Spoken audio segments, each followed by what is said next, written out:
بسم الله الرحمن الرحيم. الحمد لله وحده، والصلاة والسلام على سيدنا محمد وعلى آله وصحبه أجمعين. معالي الدكتور أحمد ناصر الرئيسي رئيس منظمة انتربول، معالي السيد فالديسي وركيسا الأمين العام لانتربول، معالي الدكتور محمد بن علي كومان الأمين العام لمجلس وزراء الداخلية العرب، معالي الدكتور عبد المجيد بن عبد الله البنيان رئيس جامعة نيف للعلوم الأمنية، معالي السيد عبد الوافي الفتيت رئيس وزير الداخلية بالحكومة المغربية، معالي السيد محمد عبد النبوي الرئيس الأول لمحكمة النقد الرئيس المنتدب للمجلس الأعلى للسلطة القضائية، معالي السيد هشام بلاوي الوكيل العام للملك لدى محكمة النقد رئيس النيابة العامة، معالي السيد ناصر بوريطة وزير الشؤون الخارجية والتعاون الإفريقي والمغاربة المقيمين بالخارج، معالي السيد فوزي القجع الوزير المنتدب لدى وزيرة الاقتصاد والمالية المكلف بالميزانية، معالي الفريق أول محمد هرمو قائد الدرك الملكي، معالي السيد محمد ياسين المنصوري المدير العام للدراسات والمستندات، معالي السيد محمد صالح التامك المندوب العام لإدارة السجون وإعادة الإدماج. السيدات والسادة أعضاء اللجنة التنفيذية لمنظمة الانتربول، السادة الوزراء والسفراء والمدراء العامون لأجهزة الأمن في الدول المشاركة، السيدات والسادة أعضاء الوفود، السيدات والسادة رؤساء وأعضاء المنظمات الدولية والإقليمية المشاركة، السيدات والسادة ممثلو وسائل الإعلام الوطنية والأجنبية، حضرات السيدات والسادة، نلتقي اليوم جميعاً على أرض المملكة المغربية الشريفة وفي وفادة مدينة مراكش الحمراء التي تفتح رحابها للمرة الثانية لاحتضان أشغال الجمعية العامة للانتربول. ففي سنة 2007 تزينت مدينة مراكش بأعلام جميع الدول الأعضاء في الانتربول في إطار الدورة 76 للجمعية العامة التي حملت وقتها شعار الطريق إلى الأمام من أجل انتربول المستقبل. واليوم ها نحن نجدد العهد والوفاء واللقاء انطلاقا من هذه المدينة المتجدرة في التاريخ لنتطلع إلى عالم أكثر أمنا ونستشرف مستقبلا أكثر استقرارا وازدهارا بعدما كنا قد التزمنا بإرسائه منذ حوالي عقدين من الزمن من هنا من مدينة مراكش الحمراء. فمرحبا بكم جميعا مرة أخرى على أرض المملكة المغربية الشريفة التي تعتز بتجديد ثقتكم في أمنها وتسعد باحتضان أشغال جمعيتكم العامة التي نأمل أن تحقق أهدافها المنشودة ومقاصدها المأمولة بما يخدم قضايا أمننا الجماعي. أصحاب المعالي والسعادة، حضرات السيدات والسادة، إن حرص المملكة المغربية على احتضان أشغال الدورة 93 لمنظمة الانتربول نابع من التزامها الراسخ بتعزيز التعاون الأمني المتعدد الأطراف وانخراطها الجدي في تقوية جبهة التحالف الدولي لمواجهة مخاطر الجريمة المنظمة عبر الحدود. ويرتكز هذا الموقف الثابت على تعليمات سامية من صاحب الجلالة الملك محمد السادس نصره الله وأيده، الذي يعتبر الأمن نعمة جماعية ومسؤولية مشتركة لا يمكن صونها والحفاظ عليها إلا من خلال توطيد التعاون المؤسسي والشراكات المجتمعية من جهة، وتقوية التعاون والتآزر الدولي من جهة ثانية. ومن هذا المنظور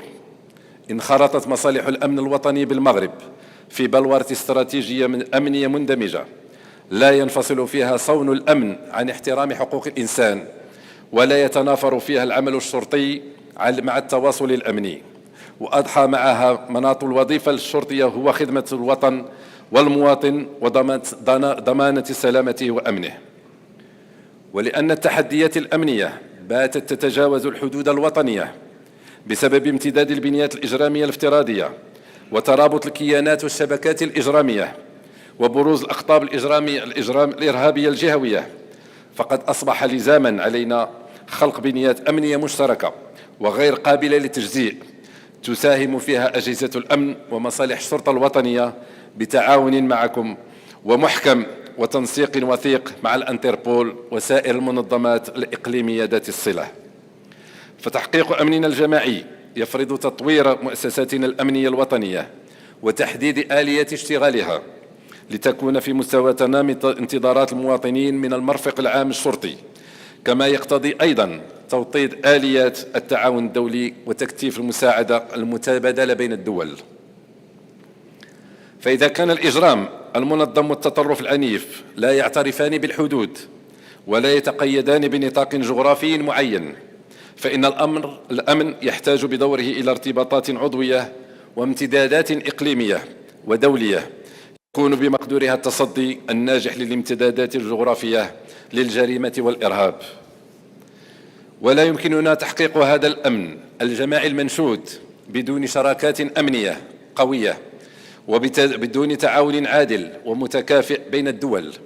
وبدون آليات سريعة ومؤمنة لتبادل المعلومات وتنفيذ العمليات المشتركة في أكثر من بلد وفي أكثر من قارة.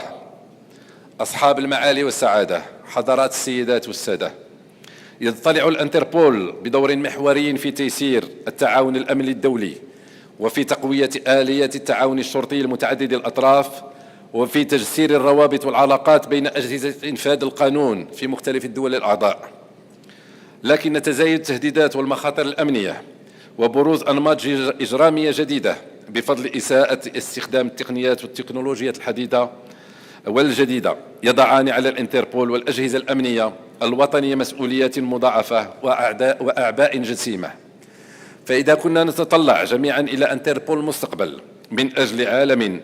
آمن يكون فيه الأمن هو الدعامة الأساسية للتنمية والركيزة المحورية للازدهار والاستقرار، فإن الطريق إلى تحقيق هذا المبتغى المأمول يجب أن يمر حتما عبر أشغال جمعيتنا العامة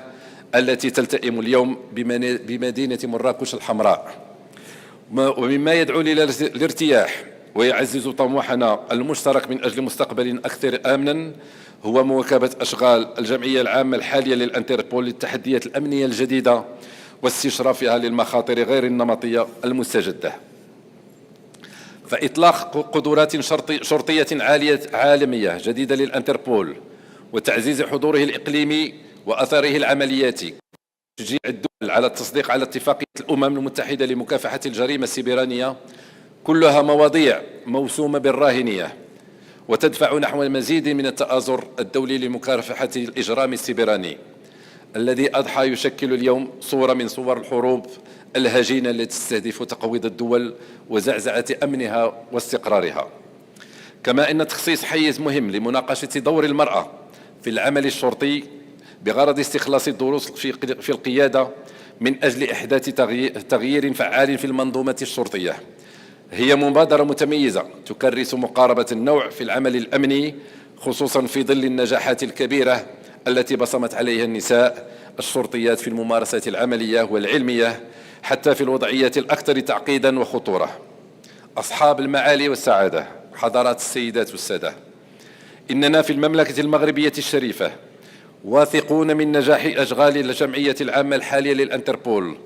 وملتزمون كذلك بتقوية عملنا المشترك مع الأمانة العامة للمنظمة ومع مختلف الدول الأعضاء.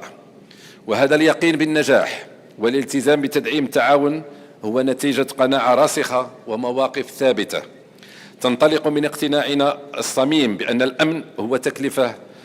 مشتركة ومكسب جماعي ينبغي على الجميع المشاركة في تحقيقه وصونه والاستدامة في تعزيزه وترسيخه. وبدون شك تشكل الجمعية العامة لمنظمة الانتربول الفضاء الأرحب والمجال الأمثل لمناقشة قضايا أمننا الجماعي وبلورة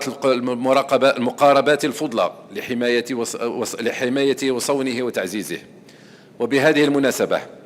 اسمحوا لي أن أجدد لكم مرة أخرى الشكر والعرفان على اختياركم المملكة المغربية،